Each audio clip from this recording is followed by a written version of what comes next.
I just wanted to say a couple of things.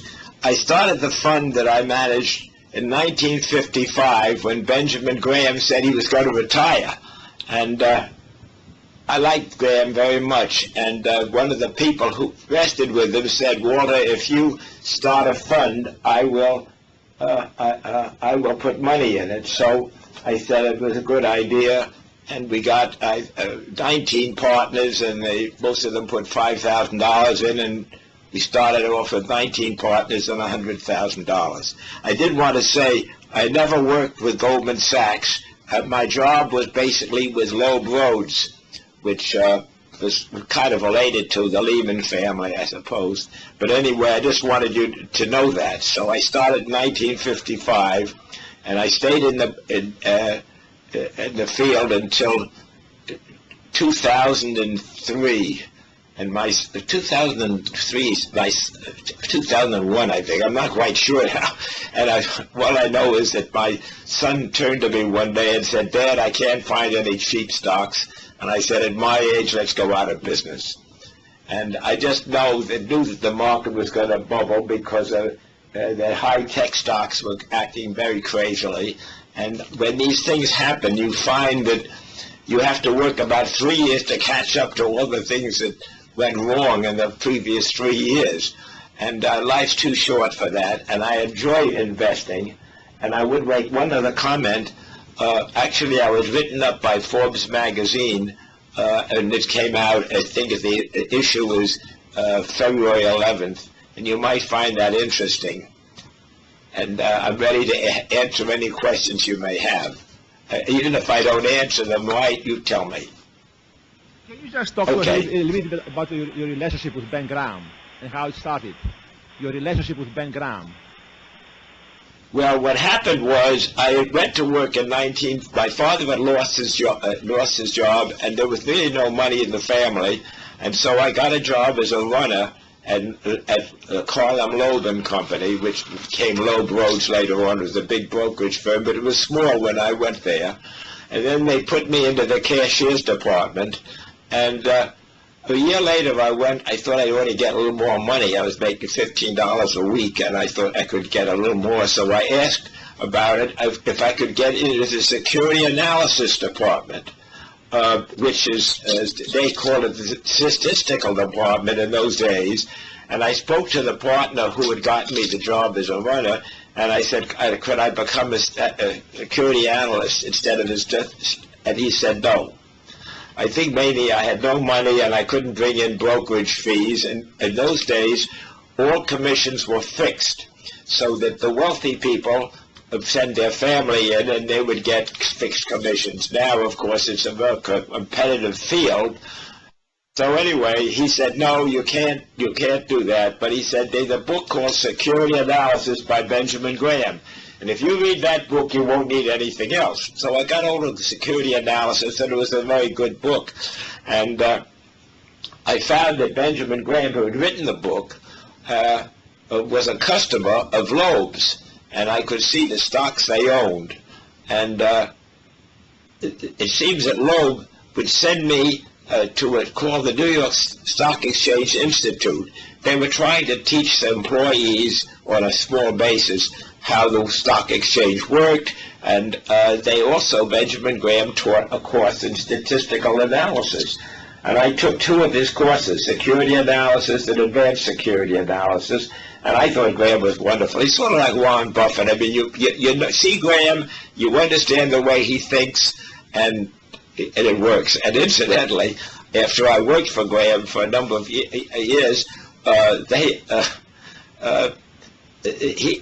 in his office when he gets a phone call from his lawyer to say that government employees' insurance, which he had bought for he bought that day for $1,700,000, and he turned to me and he said, Walter, if this doesn't work, we can always liquidate it and get our money back.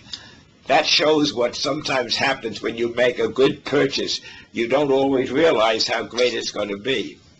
So I'm open to questions if you have, and I don't know if I answered anything so far, but ask me and if I don't know, I'll tell you. Well, can you just tell us a little bit about how do you choose stocks? What process do you follow to choose stocks? Well, I like to buy stocks that are hitting new lows. I like to look at the stocks. Incidentally, I find Value Line very helpful because I don't have a computer, and it's easy to see the statistics. Then when I see the statistics, then I can sort of make a judgment about the company. I don't really talk to the managements. Back in the days when I started, I was in World War II. I enlisted the day after Pearl Harbor, and I was sent overseas to Iran. I'm just telling you this little background. In life, you sometimes are affected by what happens. We wanted to keep Russia in World War II. In World War I, they collapsed and the Germans beat them. And we were afraid that in World War II, that this would happen because the Russians were being beaten by the Germans. And they decided we couldn't give them equipment through the Murmansk and the North Sea of Russia. So that we decided to open a second front, as it were, by setting up, we had a truck assembly plant there. We were the first troops there. We had ordnance people who put the trucks together. You loaded them up with supplies. You drove it to the northern part of Iran, and then turned it over, everything in the truck, to the Russians. And the Battle of Stalingrad was going on, and that was probably the place where the Germans took a big beating because they never got any further. And by doing this, we kept the Germans from going back into France. And as you remember, a couple of years later, we invaded France, and partly because the Germans wanted to be able to be there. So I felt that it was a very important thing we were doing. But because we weren't being killed, nobody knew anything about the Persian Gulf Command. And you might find it an interesting thing. So when I came back, I was there about a year and a half, and then I applied to go to Officers Candidate School. So they sent me back to the United States. And in the United States, the Signal Corps was really the place where you learned about communications. And I went in, and because I had enlisted, they sent me there, and I got training. And I was trained about the 15th of December. Remember, Pearl Harbor was only December 7th. And on January 31st, I was on my way to Washington, D.C. I'm not sure if you're aware of it, but before Pearl Harbor, the Americans were training in the South because it was warmer there. And so that when the war broke out, we didn't have any communications to speak of, and they were short code clerks. So I became a code clerk in Washington, D.C. back in 1942. And I worked there for about 6 months, and then the Army founded a company called the 833rd Signal Service Company. It was a bunch of crackerjack, ham operators, people who really knew something about the communications. And since they made me a sergeant, and I was kind of in charge of some of this stuff. And I'm only telling you this so you get a little background, because after I became an officer and they sent me, Ben Graham knew about me because I would send him a postcard from time to time where I was, and he wrote me after World War II, and I'm still in the Army. I'm at the Pentagon in Washington, and he asked me when I was going to get out. I said, well, I can get out pretty soon because I've been in for 4 years. And he said, well, he is losing a security analyst who's going to work with his father. Would I be a security analyst? And I said, yes. I was very thrilled about it. And I went to work for him in the beginning of 1946. And in 1955, when Graham decided to retire, that's when I went into the business myself. You know, what process did you follow to minimize any mistakes? I know mistakes are unavoidable in valuations and security collection, I guess. What steps did you follow to minimize any mistakes? I don't like to lose money, and therefore I try to buy stocks which I think are somewhat protected on the downside, and then the upside sort of takes care of itself. So the main thing, I think, is to look for companies which don't have a lot of debt, And I don't like the idea of people, well, I'll put it this way. I'd like to get their annual reports. And you can see a little bit about, from the proxy statements and the annual report, how much stock the directors own, who owns a fair amount of stock, and also the history of the company. And I thought the idea of buying a company with a large amount of debt, even though it could work out well because of the leverage, I don't like it. So I look for companies that are selling at new lows. Well, when you buy a stock at a new low, it usually has problems. So I don't like debt. Debt gets people in a lot of trouble, as you know, if you read about MBIA and these other companies that have lent money and then find out they're really in trouble. So I like buying companies which are usually a rather simple capital. They don't have a lot of debts. Management owns a fair amount of stock.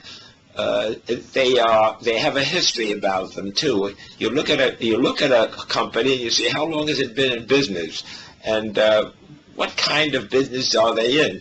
Now, I was never very good at judging people's character as such. If you go to talk to a management, they may be charming people. They may be very nice, but you don't know anything about them. So I found it really was better for me to look at the numbers than to try to look at the people themselves. It serves you, particularly if they don't have a lot of debt. If they don't have a lot of debt, usually that's fairly safe. Now, once in a while, a company, after you own it, decides they're going to buy another company and they issue a lot of debt. But if you look at the background of a company and see their history, and that's where Value Line is somewhat helpful, because they usually have 10 or 15-year backs, so you can see where the company was and where it is today. And I don't know if I answer your questions, but the idea is I don't like to lose money. Now, when the stock goes down, do you automatically buy more, or you reconsider the purchase? So when you buy a stock and the price goes down, you keep buying and it goes down. If you like it at 10, you're going to like it more at 5. Well, what happens is lots of times you buy a stock, and if it's having a problem, which is the reason the stock is depressed, it can go lower.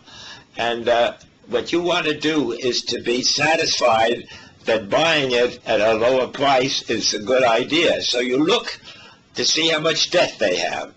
You look at the past history of the company. You see the stock may have gone from 12 to 100, and it goes down from 100 to 70. You say, boy, it's down from 100 to 70. That's great. But you forget that a few years before it was selling at 10. So what you're really trying to do when you invest is to protect your capital. Now, different people have ways of doing that. Sometimes they may think they have better information than you have, which they may have, but I just don't like losing money, and therefore I try to protect it. And the way I do that is if I like the company and I think it's a good little company, I'll buy more on the way down. And if you're a stockbroker, most stockbrokers do not like to recommend stocks that are going down. Because psychologically, their customers doesn't like it. If they buy the stock at $30 a share, and then it goes down to 25, they don't call their customer up and say, hey, you ought to buy more at 25, and then it goes down to 20. So quite often, the broker will not tell you to buy more stock, although it psychologically is good. But for many people who are not in the field, they get very nervous. It goes from 30 to 20, you lost a third of your money. So if it goes back up to maybe 30 again, they may call the customer and say, well, the stock you went down a lot, but it's back where it was, so maybe you should sell it. I don't really like the idea of selling stock that just goes back to where I paid for it. Quite often stocks are on the way down, and that's why I buy them. They're having problems. But then I usually like to try to get 50% profit if I can. The net result of that is you buy a stock at 30, and then it goes up to to 50, I'd probably sell it if it was long term. That stock can go to $200 a share, and I've seen that happen. So you have to be a little willing to make mistakes. But I don't really like losing money, and that's one of the reasons that I tend to not like debt.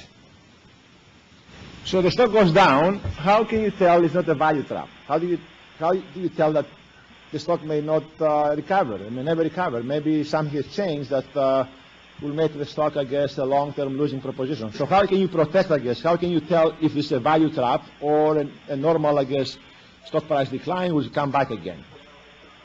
I tend to like stocks that are selling below book value. I also like stocks that are selling with very little debt. Debt gets a lot of people in trouble. All you have to see is these the ATM machines where people run into huge amounts of debt. They can't pay it. They go bankrupt. I've been very concerned about borrowing money. And I think that's one of the things that people forget, that debt creates a lot of problems, and therefore you try to avoid debt as much as you can. And if you buy a company and you look at the balance sheet, and the other thing you should do besides looking at value line is get hold of their annual report. Read their report. See what the balance sheet shows. See what is the history of the company. And you might find that it's they're having problems, and the reason they're having problems is their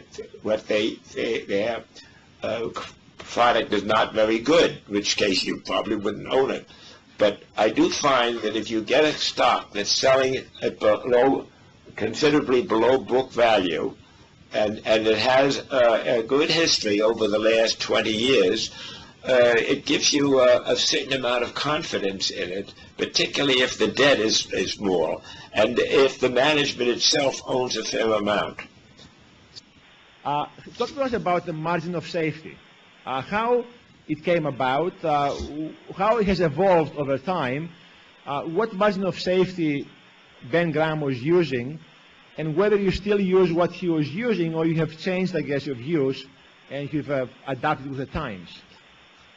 I think a margin of safety is if your book value is considerably higher than the market price. You get a margin of safety there. It doesn't guarantee that you'll be right, but it just means that you've got something there. If it gets low enough, somebody may want to buy the company. So the management itself has an interest in making a company a success. So it isn't as if you're fighting the management. The management wants to be a success too.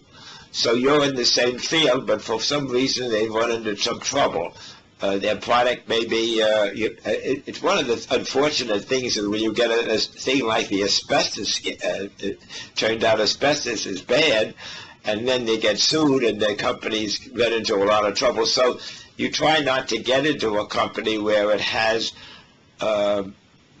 shall we say, problems, and that may be true of the drug industry too, where the people are being sued because they have a product which doesn't work. My question is, have you ever made a mistake because of your emotions? Ben Graham obviously talks a lot about controlling emotions when investing. I'm wondering if at any point in the past you've made a mistake because of a poor emotional decision, and if so, maybe you could just share that with us, and if not, maybe you could just explain to us how you control your emotions when investing, and what's the best way for somebody to do that? Well, number one, I try to, and Graham, I think, made the point too, I try not to get emotional about stocks. I don't get emotional. One of the reasons I don't really talk to managements is managements have a way of presenting the facts the way they want you to see them. And I'm not a terribly good judge of people. Warren Buffett really is a remarkable man in that respect. He's very, very good about deciding who is good and who isn't. I like to think that that's why he likes me, but I just think that what you try to do is to keep your emotions out of investing. and you try to look at the thing logically, not the way you want to have it.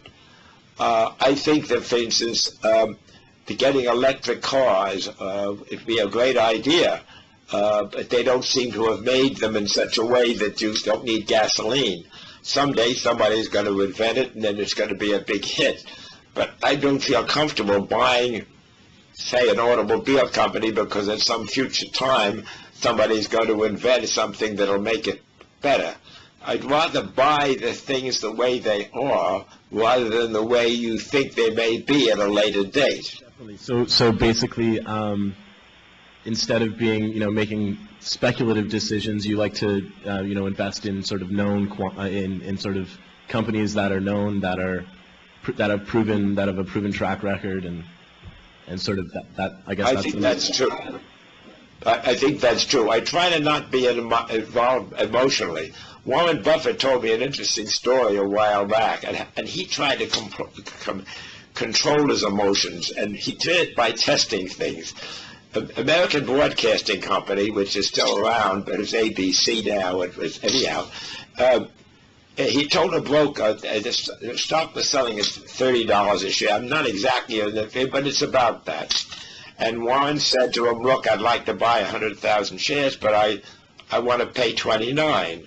And if I can't buy the stock at 29, next day it's going to be 28. So sure enough, the next day, the guy calls up Warren, he tells me the story, and he says, okay, Warren, we can buy 100,000 shares at 29. I said, no, today I'm buying it at 28. Now, I probably wouldn't have done this. I don't think I had as much control of my emotions as Warren did. Warren said he bought that stock at $26 a share. Now, that's controlling your emotions about how important it is and what price you're willing to pay. I do find that putting in stock to buy at a price, and then that's it. And don't have to watch, well, the tip is it's down a point or it's a half a point. You have a price you want it at, and it may even pay you to have one of the prices where you put it in at a fixed price and they can't reduce it. So you may be going away and you'd like to buy the stock, but you don't want to follow it. So you give them it's good till canceled, which I don't know if you know what that term means, CTC. But you give a broker, you want to buy 1,000 shares of a stock, good till canceled, period. Now, again, if they pay the company pays a dividend, they automatically reduce the price by the amount of the dividend, unless you tell the broker, don't do that. Do not reduce the price if a dividend is paid. I don't know if that helps you. Yeah, that definitely does. Thank you very much. I'd like to know, would you rather buy outstanding companies at fair prices or fair companies at outstanding prices? That's a good question, and I don't think I'd like to buy good companies at what I think they're worth. I really I have no problem buying a good company, but I want it at a discount. I'm looking to make a profit, and I don't want to lose money. And if you can, at times, once in a while, people get very nervous, and you can buy a good company at a fair price. I don't really like. I can't generalize because each company is different. But if you want to make a profit, you really want to buy a stock at a price that you think it'll go up, say 50%. Now it may take several years for that stock to go up, and then you just have to be patient. Now one day, this goes back to about 1951, you weren't around and so forth, but the fellow came to me and he said, they're the company that we're interested in, that one of the I can't even remember the name of it. It was a company that analyzed other companies, and he said this particular company said that there's a method there where they can copying machines, and the Battelle Institute in New York, I think it's in New York State, has said this company has great possibilities. Stock was selling, it was selling at about 20, and it had gone through the Depression. It was listed on the exchange. It was a small company, And I went into Mr. Graham and I said, you know, this company's got a new product, you know, a copying machine. And he said, well, you know, Walter, we don't really buy stocks like that. Well, of course, it was Xerox. It went up a great deal. And the only consolation I had was that it had gone from 20 where we saw it, had gone to 50, they would have been out of it. And the fact that it went up to 1,000 to 2,000 after splits, I wouldn't have bought it. I bought it only because historically there seemed to be an interesting stock, but he was right that it really, you didn't know that this particular product was going to be such a success. The only thing you could say was the Vattel Institute said that it was good. So what you try to do when I invest is not to lose money. And to do that, you usually want to buy stocks that are having problems. And most companies, when they have problems, get some help. It doesn't, you know, the directors are upset, the president is upset, why is the company doing badly? And that's one reason I like companies which have no debt, because then you don't have to worry about paying it off. And then you want to look and see why. Quite often, the stock market acts emotionally. People act emotionally. Bad news, bad news causes trouble. So what you try to do is you try not to get involved with the emotions of buying and selling stocks. And if you're managing money for other people, you've got a responsibility, and therefore you don't want to. And so what we did, we never told our limited partners, because we were a partnership, we never told them what we owned, because we felt that that would be, first of all, if we told them what we owned, then people would try to buy the same stock, and you'd have competition. So I told this to a fellow who was interested in investing with us. I said, you know, he said, oh, what's going to stop you from going to Brazil, taking our money? I said, well, I have no desire to go to Brazil, but if you feel nervous about it, don't invest with us. You know, but people have certain emotions, and they wanted to not lose money. And as I say, we didn't tell people what we owned. And one guy came and he said, you know, Walter, I can't stand it not knowing what we own. He was an old man, so I said, well, we own some bankrupt bonds of the Pennsylvania Railroad, which actually turned out very well later. And he said, I can't be in your partnership knowing that. It makes me too upset. So we withdrew. So people act emotionally, and if you know what you own, they know what you own, and they look at it, oh, I don't like that stock. Then they call you on the phone, and then they say, well, why did you own it? I don't want to hear people complaining. They trusted me with their money, and that's what a lot of the hedge funds do. They don't disclose what they own.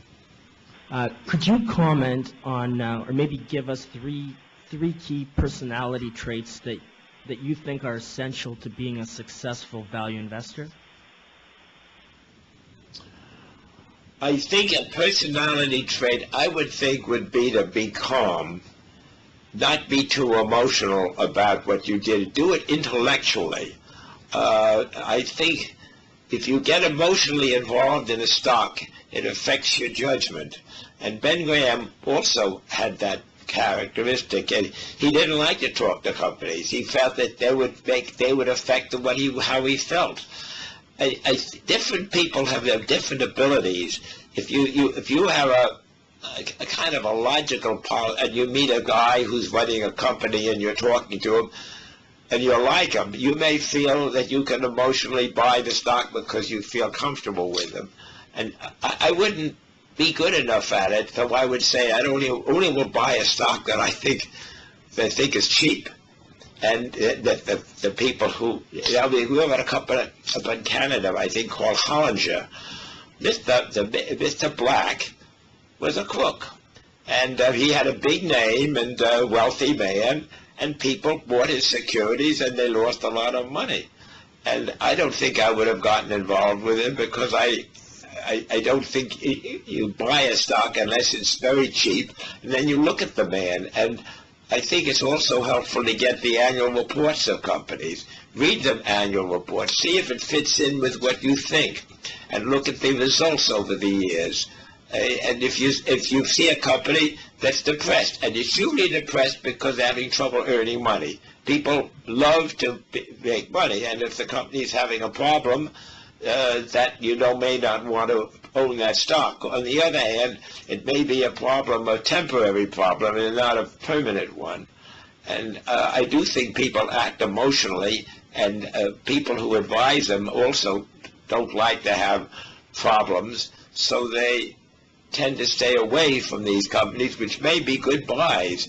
But again, you try to keep your emotions in control, and you look at the facts, and you see where the judge and different people can do things differently. I don't happen to like the people who go in and they say, well, this stock is cheap, we're going to buy it and liquidate it and close it off, and they make themselves money.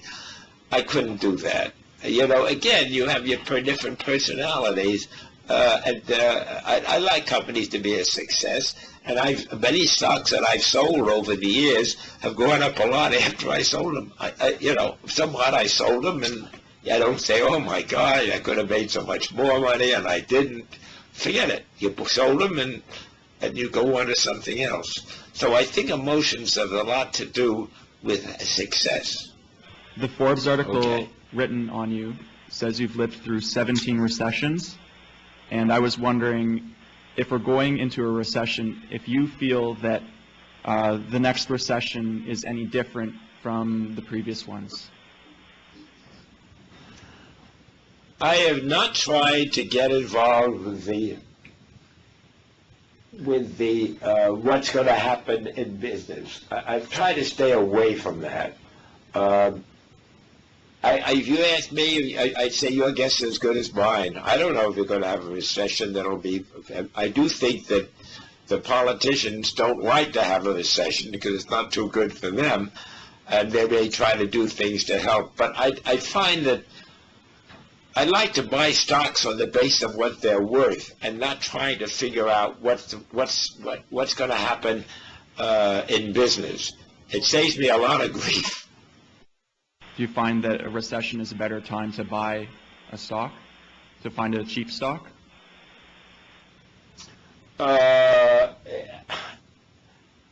You may have opportunities in buying a stock. My own feeling is if the stock is cheap, I wouldn't worry too much, and they didn't have debts. They had a nice record, but for some reason or other, the public is emotional. It may give you a great opportunity to buy stocks, and you may take advantage of that. But again, I found that not trying to guess what the market's going to do or what's going to happen in the future. I think it's really better if you just buy the companies that you have a good value, and then maybe you have to wait a little bit longer. But it solves a lot of problems for me. Don't try to figure out what's going to happen in the securities market or in the economic situation.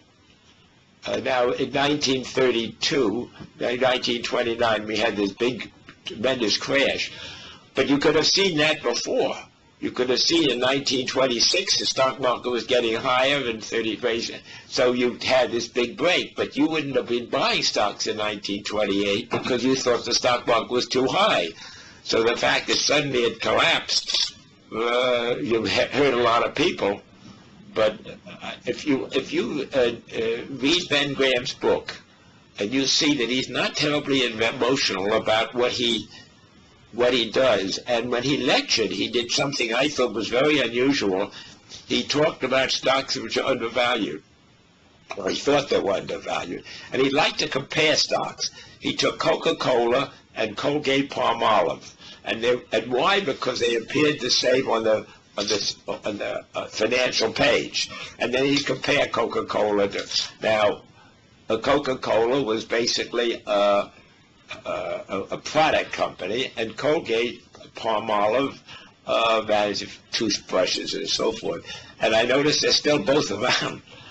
But I thought he used that as a good example, and he compared them and so forth. But I just like to buy individual stocks. I'm not saying that was a great way to go, but I do think it's interesting to compare different companies in this. If you could, in the same field, it might be interesting. One of the companies may be much better than the others, and if you compare two liquor companies or two companies that were doing somewhat the same thing, you might find one is selling at a higher price than the other, and you might decide you want to buy the one selling at the lower price. Remember this, I don't like to lose money. I wanted to ask you whether you feel over the recent years that the market has become more efficient and good values are harder to find because management turns over so much more often now. I think that's a good question, and I think they were the thing called the efficient market, in which all stocks sold at where they should sell at. And I think that there are, in that period, and almost any period, there are differences, and your job as an analyst is to see why one stock is selling above another, and if one of the, I think I like to own companies where they're having problems in that industry, and then you have an opportunity. There may be good companies and some that are not so good, but if they're an industry which is having a problem, look at the companies in it, and you may find a real good buy there. I think today, because there are so many security analysts, you get a lot more competition than you used to. But I don't think value analysts are really happy about buying stocks that are going down. And sometimes that's the best way to, we used to do that. We'd buy stocks on the way down and sell them on the way up. And the only problem is I think it's much more difficult to know when to sell than when to buy. And you're dealing with other people's money, and that gives you a responsibility. And I must say, I never associated with some of the people who did illegal things. And that may have been luck, but it also was that these people were interested in taking advantage of others. But if you're dealing with people, and some of them you feel are a little, I won't say not ethical, but, you know, you had some question with them, don't get involved. It's so much easier, you know, they say, there's a term for it, where you don't have to remember what's happened because you didn't do anything wrong. And I think there are people in Wall Street and others that want to take advantage of you. So you try to be ethical, and if you tell the truth, you don't have to remember. I don't know if that's a good advice. I like it. Mr. Schloss, we were wondering what your personal view is on diversification between industries as well as between sort of stocks and bonds. What do you feel about diversification? That's an interesting thing about industries. I really don't have an opinion. Well, I'll say this. I'm going to stay away from the computer industry because I don't understand it. I'm too old for it. And I know there's a great future in it, but I just don't know how to look at it. So I just stay away. So I'm not involved in computer stocks. That doesn't mean they're bad. And if you know your computer business, you may know, one stock is better valued than others. But it's a field that's changing constantly. And I kind of like companies, I don't know, Campbell's Soup, for example. I don't say you should buy Campbell's Soup. I don't even have to follow it. I'm just saying it's a staple that's been around a long time. And I think I'm more comfortable with that kind of a company than going into new industries. But again, it depends on the person. I don't know, what was the other question? Between stocks and bonds, would you be 100% stock, or do you sort of mix between the two? there is a problem with there's over the years there tends to be an inflationary factor in there. And the reason for it is that people want things, government wants things, and they have debt, and then there's a certain amount of inflation. So that owning a bond, unless it's a very high interest bearing bond, you'll never make a lot of money. You get a nice income, and I don't know in Canada if the taxes are very high on dividend income. But I feel more comfortable owning stocks because I think there is growth. There is growth in America, and I think there's growth in Canada, although I must say I'm not really familiar with Canada. But I think it's a great country, and therefore there are opportunities for people to grow. I don't read much about Canada. You know more about it. You're a Canadian. You know more about Canada than I do. I just think that growth is very an important thing, and if your taxes are too high, you kind of hurt people from growing. I like stocks better because an inflationary factor in bonds, at the end of the time, you get the most you do is get your money back and you get interest on your money. But you'll find very few people that became millionaires by owning bonds. They may inherit it, but they don't make it. But in stocks, you can make it. You can, if you happen to hit the right area, you can be very successful. And I think that for young people like you, I would think that you would focus on stocks rather than bonds. Bonds are for old people. That's my theory. Thank you very much. Could you please discuss your experience raising capital for your personal fund in the 50s as a young fund manager? And any sort of mistakes or ideas that you would change or things you'd do differently?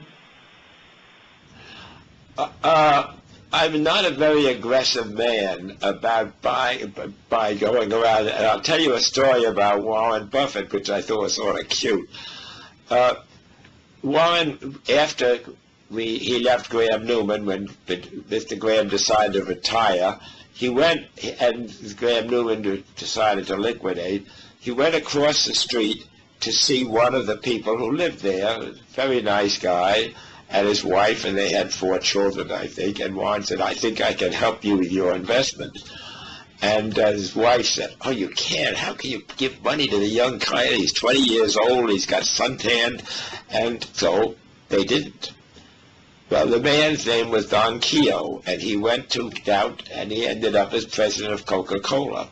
And his wife, who I meet when we sometimes have these meetings, she's always thinks about that. Because he was young, and he wanted to have him invest, she didn't think that was a good idea. So you really, when you go into business for yourself, you really probably should work for somebody else first to get the experience of the way it is. And then if you have some money or your family has money, they might give it to you, and then you get your feet wet. You have some experience in this thing. Now, I was lucky in one respect. People had a terrible experience in the 1932 Depression, and they didn't forget it for many years. And I remember this man saying he's going to put money in. He said, how can you start a fund? Don't you know the Dow Jones went up to was high with 381, and the Dow Jones now is 400. And how can you start your business now? I said, well, somebody's offered to put some money in it. But the timing was there. But people had long memories. And so what you want to do, if you want to have people or clients, you first of all, I think, have to look at the values. And then if you're somebody in your family has some money, maybe they would let you manage it for a while. And you get a feel for understanding what you've got. It's very difficult to start a fund. And I think particularly when you don't want to lose people. You don't want to lose money for people. So if you like mathematics and you like the idea of investing, I think you can do it. I just think you have to control your emotions. Back to me again. What is the biggest mistake a novice investor? What is my biggest mistake? I kind of forget my mistakes, I must admit. I'd have to think about my biggest mistake. I really offhand don't know. I think you can say, well, the mistakes were different, that you put more money in on a stock that had gone down. We didn't lose money very often, and that's why I kind of wiped it out of my mind. We didn't sometimes buy a lot of stock because I was a little nervous about putting too much money in a stock, so we never put too much money. I owned over 100 stocks most of the time, and that way we had a big diversification. I'm trying to remember what. Well, I'll give you an example of one, and I don't even remember the name anymore. I bought this stock, and it was selling around $2 a share, and I held it for quite some time, and it was a company that manufactured stuff for the Army, and the man who owned it owned about 80% of the company, and he offered to sell, to buy or take all the stock at about $7 a share. At the time it had a working capital of 10. And I didn't have much in it, but I had about $100,000 worth of the stock. And I objected. There was a lawyer who said, look, I can handle this I won't charge you a fee because I want to stop it. So he put it in court, and he complained about the way the tender offer was made. And he won in the court in the New York State. So then the man appealed to the next higher court in New York State, Court of Appeals, I think it's called. And anyhow, he won by a vote of 3-1. And now the man said who owned this stock, Mr. Berlin, I remember his name. And he said, a friend of mine who was an insurance man said, you know, you're going to be sued for harassment by this man. Meanwhile, I had about $100,000 worth of stock, and I sued him for harassment because he lost this. I said, it isn't worth my while. I'll just give in. So I bet with the man, and I took the original price of $7. And, of course, at that time, the Reagan administration came in, defense went way up, and I'm sure he did very well. But emotionally, I found getting involved in legal action I didn't like it. I found there are people that don't mind it, but I found that it was an unpleasant experience. I didn't never really focus on my mistakes, or for that matter, on the profits. If I sold a stock and it went up a lot more after I sold it, it was out of my mind. I think what I try to do is to avoid the mistake of getting involved with people who were not particularly ethical. There was a man named, I don't remember the man's name, he came out of Canada actually, and he sold a company called Croy Oil, and he was not supposed to do it without registering it with the SEC. So Croy Oil, he was caught and he was sent to prison. He made billions of dollars out of it. And after he got out of prison, he thought he had all this money and he entertained people. Now, that gentleman, whatever his name was, he made a lot of money out of the stock market, but it's not somebody that I want to associate with. You try to stay with good people. But I can't tell you what my biggest mistake was. How you find the investment environment in Asia, and maybe China in particular, undergoing an industrial revolution right now? Do you have any views on China? I have definite feelings about it, and I did spend some time in China actually on a tour. I do not buy foreign companies, and that does not include Canada. I have been a little bit in Canada, but basically I want to be protected, and I feel that most countries of the world do not have an SEC. It's not easy to judge them. I think certain countries, the insiders know more about what's going on, can buy the stock, and I tend to way away. I'd rather buy United States companies because I understand them. I don't really understand foreign companies, and China is one of them I don't understand, and I feel very uncomfortable owning a company, and this was true with a good example would be Brazil. With the man there just took over the oil company of Chevron or one of the oil companies. He wanted it, so he took it. And I feel that China is in that category. If you get stock in it, and then all of a sudden the Chinese government says, well, we're going to pay you what we want to pay you, and goodbye. And I feel comfortable owning stock where I feel I have some protection. So I tend not to get involved with European companies where I don't understand them particularly. Their annual report is in German or French or something. So I tend to buy American companies. That doesn't mean I'm right. It's just that I feel comfortable because I understand the situation and I don't understand another company.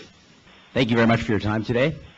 You touched earlier on the example of Xerox in its early days and the difficulty of knowing when to sell a successful investment. I think you noted that you find it easier to decide when to buy, and in some instances have sold out of very good investments too early. Could you talk to us a little bit about, with a value play that has been a successful investment, how you know when to sell and whether you tend to sell a stock in its entirety or sell it in small components along the way? So basically, Mr. Schloss, how do you know when to sell? Good question. I think it's, I would say I don't know when to sell. I think basically when a stock gets to be vulnerable in that if you pay a stock, you paid $50 a share for the stock and it's $100 a share, I'd probably sell it because I made 100% profit and I don't want to worry about it. But we did it at Graham Newman where I worked, and I would sell on the scale. You wouldn't sell it all at one price. I'd sell some at maybe 85, depending how long I held it. We held the stock for usually about 3 years. We didn't sell it just because you bought it. You didn't sell it. So that you had a time where you got a few reports, you read about them, and you see what the company has been doing. And when you get a profit, I mean, I like profits, but I don't have any formula for saying, well, if the stock goes from 50 to 100, I automatically sell it. You look and see it in the meantime, but because remember, the stock has a downside to it too. So the stock gets up high enough, there's the same amount of vulnerability. You bought a stock at 50, it goes to 100, but you say, I'm not going to sell it, and then it goes down to 50. You feel kind of stupid and you didn't take advantage of it. So that I tend to sell it on the way up. And that is a problem, is when do you sell a stock? And I have here made a comment which I think might be interesting to you. Ben Graham wrote in his third edition of Security Analysis, which came out in 1951. You can get it at the library. And in there, on page 536, he discussed the difference between price and value. And on page 726, he says special situations, and he discusses them. And I use that as an example. I talked up at Columbia University, and I told them about McDonald's. McDonald's had come down a lot, was selling at $14 a share, the restaurant chain. It was selling at about 14, and it bent down from about 35. And, there were always some problems with these chains that things can happen. So I took it and I said, well, I think it's selling at 14 now. And I used Graham's formula, and his formula, I'll read it to you because I thought it was interesting. He says, let G be the expected gain in points in the event of success. Let L be the expected loss in points in the event of failure. And let C be the expected chance of success expressed as a percentage. Let Y be the expected time of holding in years, and P be the current price of the security. This is an algebraic formula. And you could make your own judgment. The beauty about this particular one, you could use any figures you wanted to, but the idea was, what is the formula? And what you do is you use in this case, I think McDonald's is worth 22, selling at 14. So you're going to make, if you buy it at 14 and then sell it at 22, you've made 8 points. And that, what is the chance of success? So I use that, and I said a 75% chance of success, it would go to 22.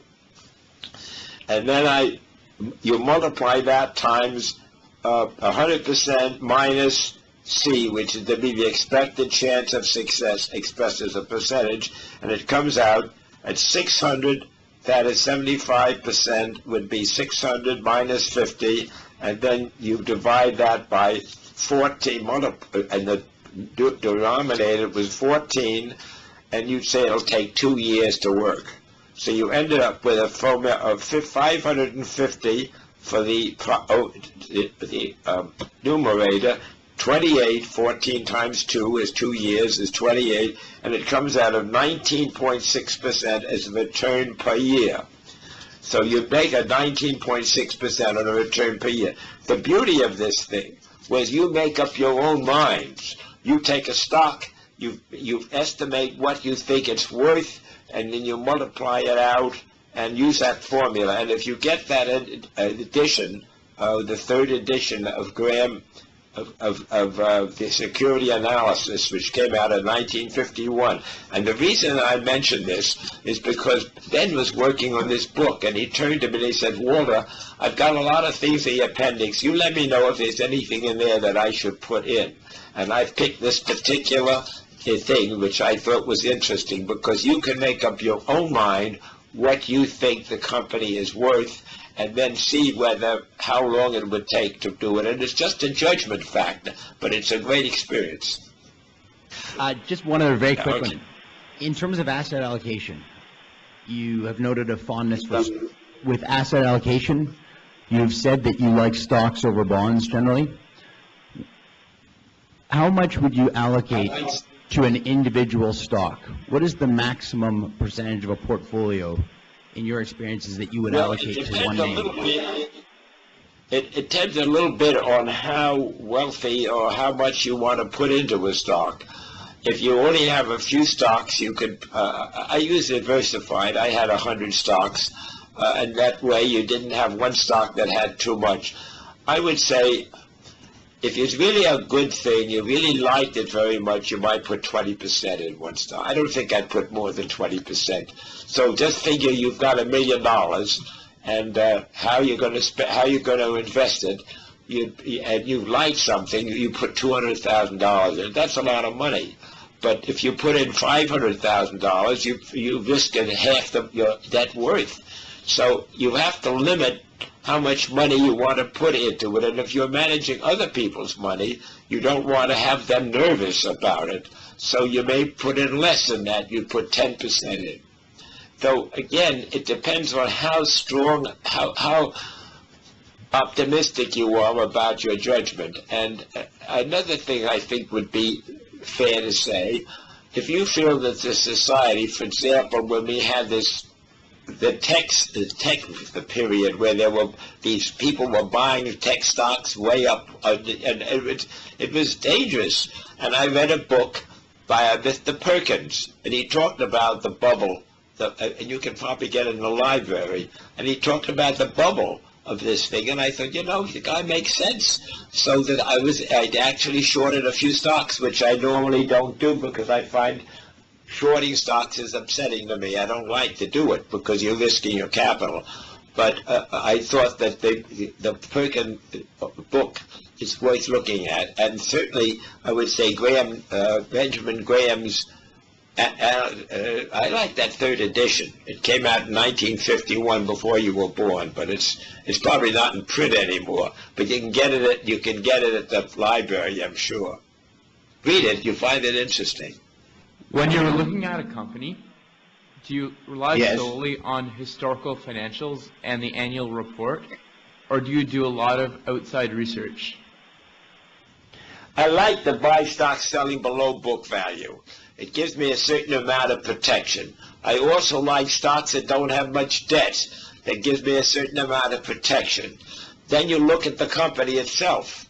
Well, the company may not be a great company, but if it's got a lot of book value, and the management, well, and you look back for the last 20 years, you'll see it. Now, this article that I wrote in Forbes, which you might get hold of, I used about 6 stocks. I gave it examples of the stocks I recommended or thought they were okay. And, you know, and you can disagree with them, but at least I put them down. And so you see if you can get hold of it. Forbes, February 11th issue of and as I say, there's an article there about me. So it may help you see where I've come from. I don't know where I'm going, but I know where I came from. I wanted to just ask you a quick question about more along the industry lines that you enjoy. You mentioned in the past that you like to avoid industries that you're not comfortable with, but I was wondering how you become comfortable with a particular industry that you might have some interest in. I'm not quite sure I got the question, but I'll try to answer it. Tell me if I'm mistaken. I kind of like companies that manufacture goods, basically. I think if you ask me, do you buy an airline stock? No, I haven't, but I don't know enough about the airlines. And, you know, the airlines is an area where it's had fabulous growth, but the stockholders never did very well with it. So getting a growth stock is not always helpful if you can't, if it doesn't come out so that you can make some money out of it. So I've tried to buy companies which had simple capitalizations. They had stocks and they had debts, and you want very little debt. And then you look back over the last 20 years, you see what the company has done, and then get an annual report. One of the things I really don't want to do is get in a company that's got the management, I would say, is crooked, but I'm just saying that it's not ethical.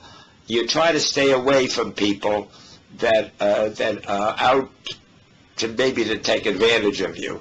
And it's your money, or your money that you're managing. You've got a responsibility, and then when you have a responsibility, you have to act responsibly.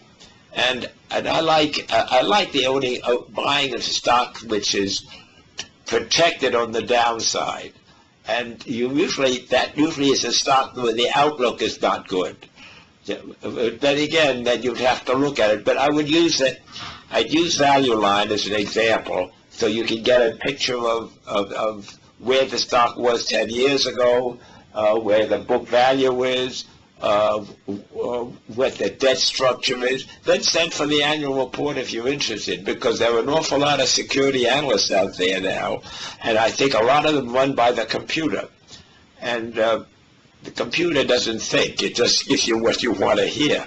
It's there, but I like the idea of people being at the end of the thing rather than just numbers. I don't know if that helps you at all. The point is, you don't want to lose money. You don't want to lose money, and you have a client's responsibility, and it's very important. And them, with a very philosophical man, he writes, I think The Intelligent Investor is a great book. Warren Buffett says the greatest book he ever read. But he wrote intelligently and unemotionally. And I think those are good qualities to have in investments. It may not be good in some other field, but if you lose money, it's very upsetting to you and your client. So you try to protect yourself, and one way to do it is to buy stocks which are depressed. And then you want to be sure they're not going to go broke. They want to be, it's maybe the industry is having troubles, and then you have to weigh that against the opportunities. Hello. In Canada, we have a lot of public companies that are family-owned. So what do you think about special voting classes of shares? When I first started working, there were people who had, I remember Easy Washing Machine was an example. They had an A and a B stock, and the A stock was the voting stock, and the B stock was the same, except they had no votes. And those companies have gradually disappeared. There are not many family stocks around. Most of the people, it seems to me, have sold, over the years, have sold their businesses. I don't know exactly where, a family having a good business, at some point they want to leave it to their family. And generally, I think it's probably better that they sell it, because I think that unless the family has got a very bright, grandchildren and so forth will take over. I was always struck by the fact that the Rockefellers, who were really intelligent and smart people, I don't think they bought any shares of Berkshire Hathaway. Now, you'd think that they would, because they didn't need all the income, but it just shows that Warren is a very brilliant guy. But the problem is that if you wanted income, you didn't get any from him. All you got is a capital gain. But if you needed income, and you have to wait 20 years to cash in on it, so that growth stocks are good for wealthy people. I think that's true. But I like the idea of being able to sell your stock. Now, people who own a business are waiting for the next generation to take it over. And I don't know enough about Canada to know what the tax situations are, whether it pays for the family to keep the business or not, because I don't know the inheritance qualities. But, you'd have to know the tax laws, too. But I don't think families over the years have benefited by keeping the business going. I mean, they turn it over to someone else maybe, but... Okay, we're almost out of time. I want to ask you a last question, which I normally ask to every speaker we had. And this is, what is the most important thing in investing and in life that you have learned over the past 50 or so years? Well, I think honesty is the best thing you can have. It solves a lot of problems. And when you have an ethics and you have a problem, and that a lot of comes from the family, I think, basically. I don't know if I'm answering your question, but it seems to be a good. Just tell the truth. You don't have to remember. Great, thank you very much. I don't know. I'd like to thank you for this valuable and very informative interaction with my students. The Value Investing Guest Speaker Series is a critical part of my course, as beyond the numbers, my students need to understand the character, the personality, and the temperament of value investors, and internalize the character development I'm trying to instill in them. So I really appreciate your helping me do this, and in the process create a memorable experience for me and my value investing students. On behalf of all of us, I will be sending you a small gift, a token of our appreciation, as a memento of this event. Well, thank you very much, and good evening. Well, I'm glad. Thank you very much. I don't do this very often, but I think it's probably helpful. It keeps me younger. Good night. Thank you.